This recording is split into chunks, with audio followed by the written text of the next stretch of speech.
This next story is a sweet story about a girl named Ruth. It says, the girl who came to Bethlehem. Do we have to leave our home in Bethlehem? Naomi asked. Yes, her husband, Elimelech, said.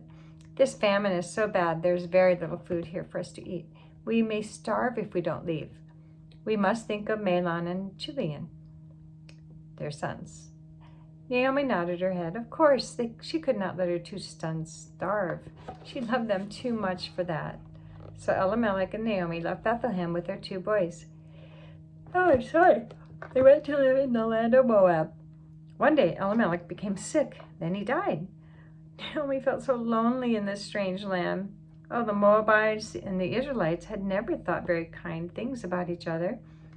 And then Mahlon came home one day with some strange news. Ruth and I are in love. We want to get married. Oh, Naomi felt so sad. How could she let her son marry a Moabite girl? But then how could she keep him from it? There was no Israelite girl to be found. So Mahlon and Ruth were married. Now, not long after that, Chilion fell in love with a Moabite girl named Orpah. And then they were married. Naomi loved her two sons more than anything else, so she decided that she would love her two daughters-in-laws.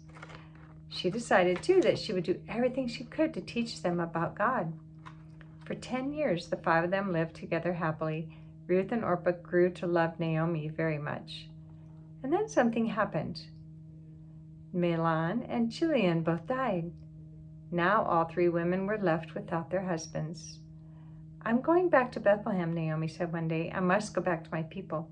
We will go with you, Ruth and Orpah said. The three women started for Bethlehem.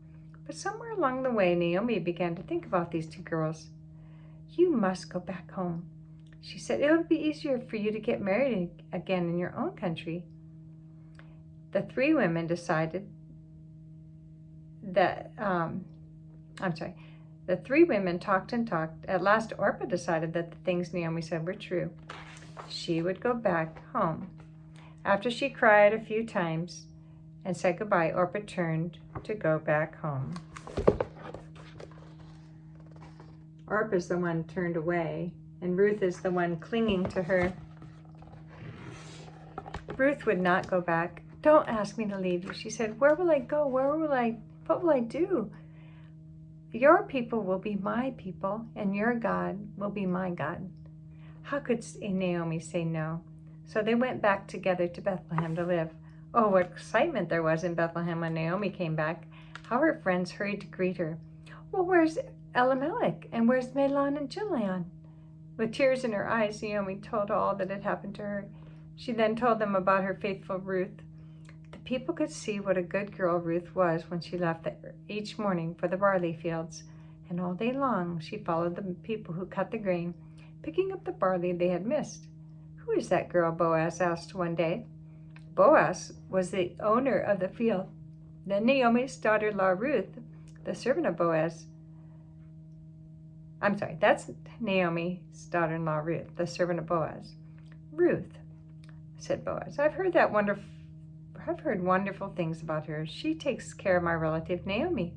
She's even more beautiful than I thought she would be. Before long, Boaz and Ruth were married there in Bethlehem. The poor Moabite girl married a rich Israelite, but they were very happy together. Later, they had a baby boy, whom they named Obed.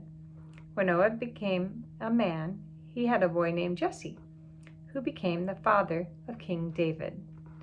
Many, many years later, in this little town of Bethlehem, another baby boy was born, and his name was Jesus, a member of the family of Ruth and Boaz. So the faithful Moabite girl, who was willing to leave home and family to live with her mother-in-law, brought forth the greatest family that ever lived. It's a sweet story. They don't tell all the details. Maybe you could read that story in the Bible with your parents.